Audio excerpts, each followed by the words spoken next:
Hello and welcome back to the Real Rest Debate and another edition of AEW Rampage Out. And of course the final Rampage before our All Out. And we had a big battle royal to determine who will face MJF and Adam Cole for the RH tag belts at the show, and yeah, that kicked things off. And we also have multiple things other on the show, but let's get straight into that. Battle Royals teams such as the Hardy, Gates of Agony, Dark Order, Righteous, Aussie Open were among those. Battle Royals never guaranteed hit, and this one ended up being a solid entry in a long list of Rampage Battle Royals. We saw some eliminations that fed into other storylines, some fun spots, and a conclusion that put a deserving spotlight on the stage. After several other teams were eliminated, it was down to the best friends, the Hardys, Aussie Open and Dark Order. Alex Reynolds was thrown up, but John Silver ended up surviving to the end to get the win for the Dark Order. And Jack, it's 6 out of 10 from me. The match wasn't bad or anything like that. Dark Order, like I say, deserving winners, but at the same time, does it really make storyline sense? I would have liked to have seen, kind of Roderick Strong buddies getting the win, Mike Bennett and Matt Taven. That would have made the most sense for me, but it wasn't a bad match, and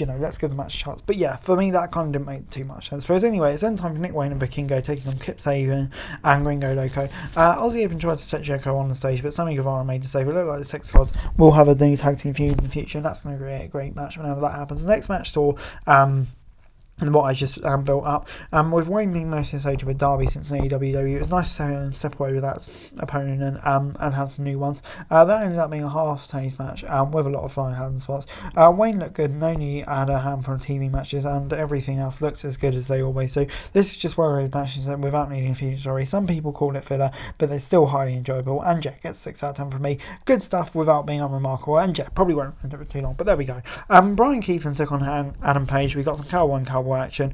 The match ended up being short and more competitive than expected, though Keith just wasn't there to job for Page. He put up a good fight and was a nice move, but Hangman put him away with a backshot area, picking up the W. It gets 6 out of 10 from me.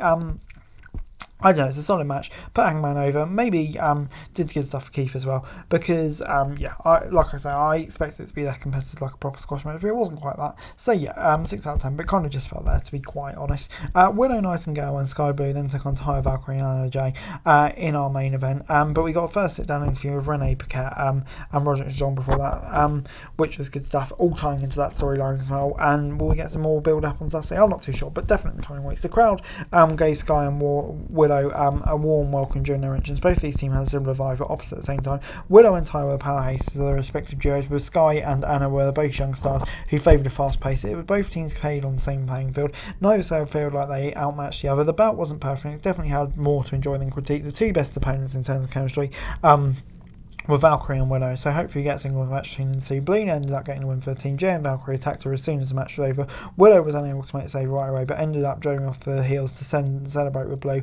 And Jay gets 6 out of 10 from me. It's a solid episode, a solid show, a solid match really. But at the same time, without being unremarkable, Willow creates a new storyline there. Be intrigued to see if they go anywhere with that. But yeah, kind of just felt like a classic match on Rampage. Well, look, in ring action it's mad, but maybe some storyline moments, but I just don't really feel like it would go too far, to be quite honest.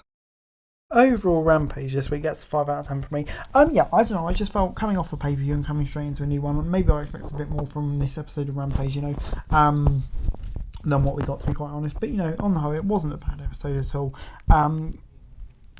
Just would have liked a bit more meaningful stuff. I know that's what Rampage is, but still would have liked a bit more meaningful stuff. But anyway, guys, that's it for today. Thanks so much for watching. Like, subscribe, and there's all kind of every daily wrestling news and subscribe to the channel. It's going to be greatly appreciated. Thanks so much for watching. Peace out.